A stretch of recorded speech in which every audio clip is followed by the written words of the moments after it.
नमस्कार, आप देख रहे हैं हमारा डिजिटल प्लेटफॉर्म और मैं हूं आपके साथ गरीब। हाजिर हूं एक बार फिर से आपके बीच एक नए वीडियो को लेकर के। मुंबई की बीएमसी ने इस बार महाराष्ट्र की राजनीति में ऐसा तूफान उठा दिया है जो सिर्फ मुंबई तक सीमित नहीं रहेगा, क्योंकि नतीजों के बाद अब अगली सबसे बड़ी लड़ाई है मेयर की कुर्सी की। और खास बात यह है कि इस बार बीएमसी का मेयर पद महिला के लिए रिजर्व हो चुका है, यानी देश के सबसे अमीर नगर निगम की सबसे ताकतवर कुर्सी पर अब एक महिला ही बैठेगी। लेकिन अब सबसे बड़ा सवाल यहाँ ये है कि आखिर वो महिला होगी कौन, बीजेपी की तरफ से या फिर शिंदे गुट की तरफ से। और इसी सवाल पर अब सत्ता के भीतर सबसे बड़ा पावर गेम जो है वो शुरू हो चुका है। सबसे पहले आप पूरा इसका गणित समझ लीजिए।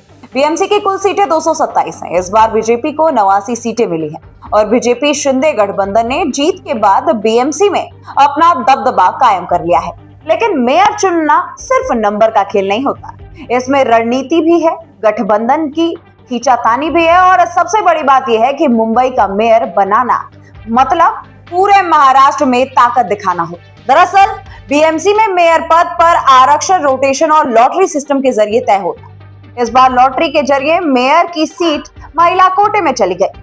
इसका मतलब यह है कि चाहे पार्टी कोई भी हो, लेकिन मेयर महिला ही बनेगी और इसी वजह से अब 5 महिलाओं के नाम सबसे ज्यादा आगे चल रहे हैं। चलिए आपको उन 5 नाम को बता देते हैं। सबसे पहला नाम है अलका केलकर्या। ये बीजेपी की सीनियर नेता मानी जाती हैं और नगर निगम की राजनीति में अच्छा इनका अनुभव है।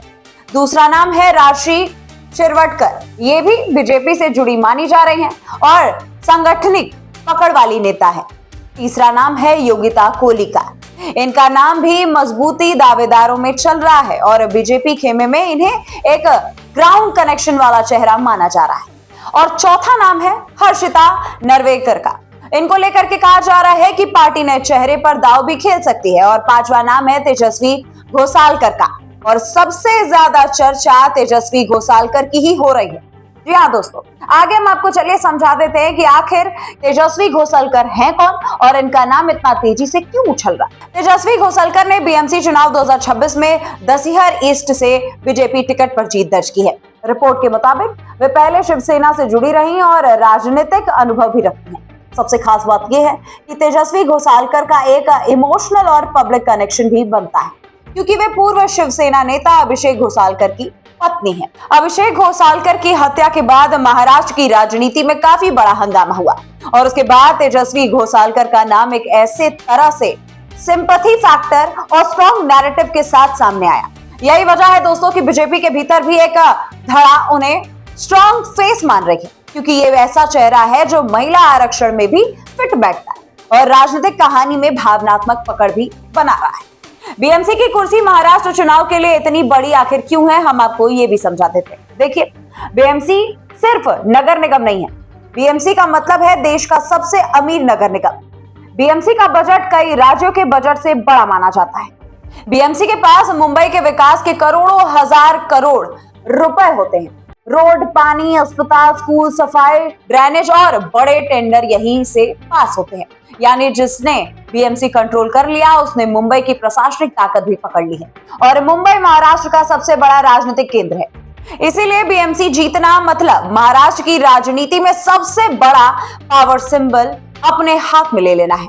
अब आपको हम बताएं कि महिला मेयर बनने से बीजेपी और शिंदे गुट को आखिर क्या फायदा होगा, तो आइए अब आपको हम ये समझा देते हैं।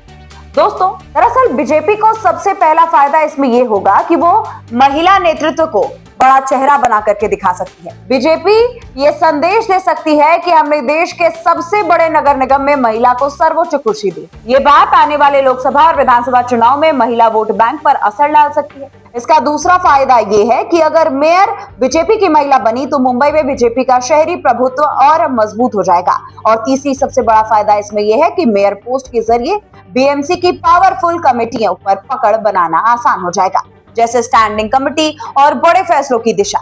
और ये सीधा पैसा और प्रोजेक्ट से जुड़ा मामला होता है। अब इसी वजह से बीजेपी और शिंदे गुट के बीच अंदर खाने में खींचातानी बढ़ती दिखाई दे रही है, क्योंकि दोस्तों दोनों चाहते हैं कि महिला मेयर की कुर्सी उनके खाते में जाए। सबसे दिलचस्प बात इसमें यह है कि मेयर पद भले ही महिलाओं के हाथ में जाए, लेकिन असली लड़ाई ये है कि उस महिला के जरिए आखिर बीएमसी की वास्तविक सत्ता किसके हाथ में जाती है। आप इस बारे में क्या राय रखते हैं हमें कमेंट में जरूर बताइए। मिलती हूँ मैं आपसे अगली वीडियो में, तब तक के लिए नमस्कार।